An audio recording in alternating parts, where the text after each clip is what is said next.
Assalamualaikum warahmatullahi wabarakatuh. Bismillahirrahmanirrahim. Allahumma salli ala sayyidina Muhammad wa ala alihi wa sahbihi wa baraka wa salam. Rabbi shrah li sadri wa yassir li amri wahlul 'uqdatam min lisani yafqahu qawli. Hari ini kita teruskan lagi topik kenali Rasulullah. Hari ini saya sentuh tentang tanda-tanda kejiwaan Rasulullah sallallahu alaihi wasallam. Ini adalah episod kedua. Tujuan saya tidak lain tidak bukan untuk kita meningkatkan kecintaan kita kepada Rasulullah sallallahu alaihi wasallam, kerana barang siapa yang mencintai baginda sesungguhnya dia telah beruntung.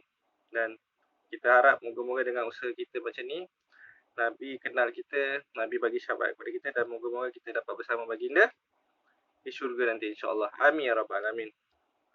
Bismillahirrahmanirrahim. Tanda kejiwaan ini bab tanda-tanda baginda. Yang pertama, baginda tidak kebendaan, tidak material lah. Sejak kecil lagi Rasulullah sallallahu alaihi wasallam tidak tamak kepada kebendaan.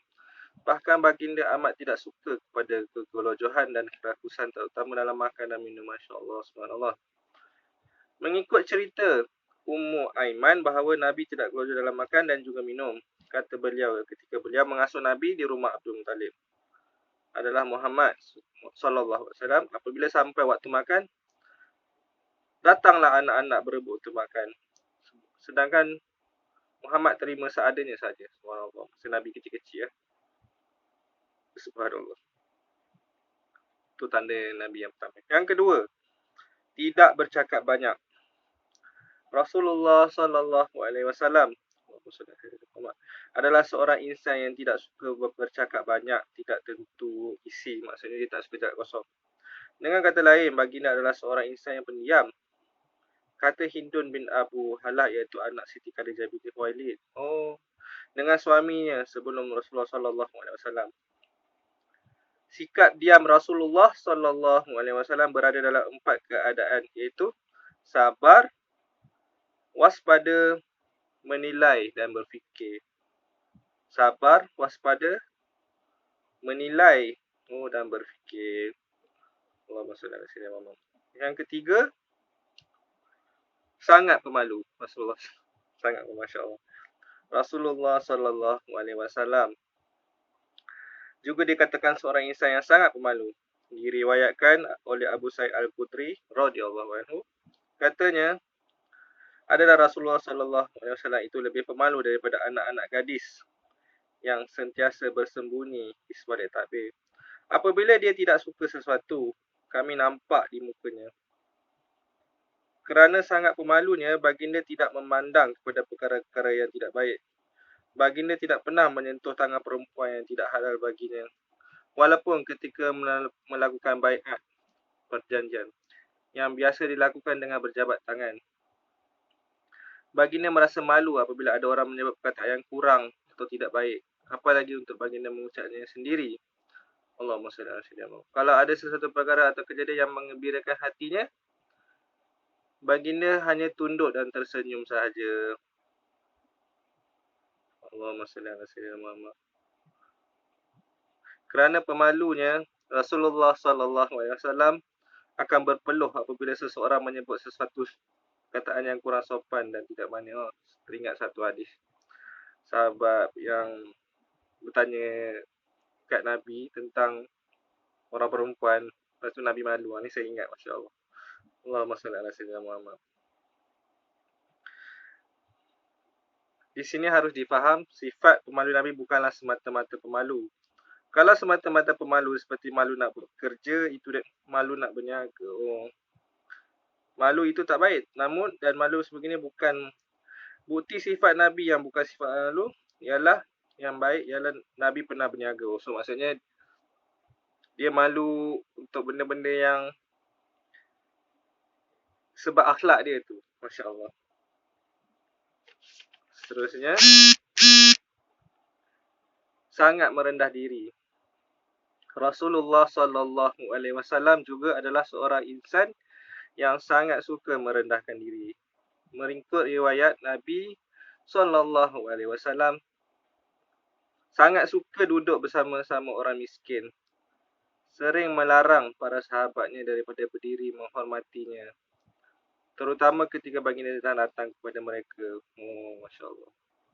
Ada sebuah hadis yang menceritakan perkara ini. Sabda Nabi, oh, janganlah kamu memuliakan aku seperti orang-orang Nasrani memuliakan Isa anak Maryam. Aku hanya seorang hamba. Katalah hamba Allah dan Rasulnya. Subhanallah.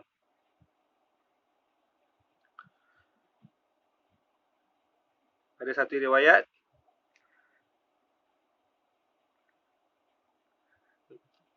Adi bin Hatim At-Ta'i, aku bertemu dengan Nabi Muhammad SAW.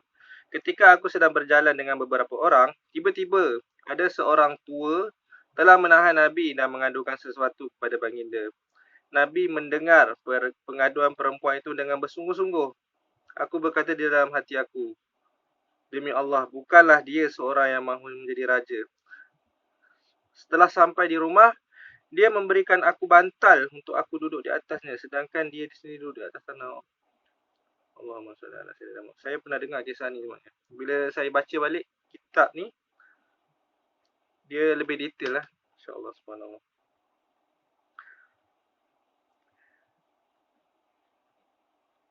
Seterusnya, baginda suka bergurau senda. Allahumma salli ala sayyidina Muhammad. Nabi adalah seorang insan yang sangat suka bergurau. Tidak seperti maksudnya dia tidak serius sangat. Gurauan Nabi tidak hanya pada satu pihak, tapi semua para pengikut merasai gurauan. Selain sangat suka bergurau dengan apa, namun difahamkan gurau senda Nabi tu bukan pada perkara yang batil. Selain sangat suka bergurau dengan para isteri baginda, Nabi juga sering menghala gurauan baginda kepada para sahabat. Tidak kira lelaki atau perempuan. Meskipun hidup baginda penuh dengan masalah dan perjuangan, baginda tetap memberi laluan kepada diri baginda dan diri untuk mencari kegembiraan dengan sedikit bergurau. Kisah ni masyhur. Saya alang-alang saya kisah sedikit. Saya ambil masa sedikit tuan-tuan. Ada seorang perempuan ni masyhur lah ni.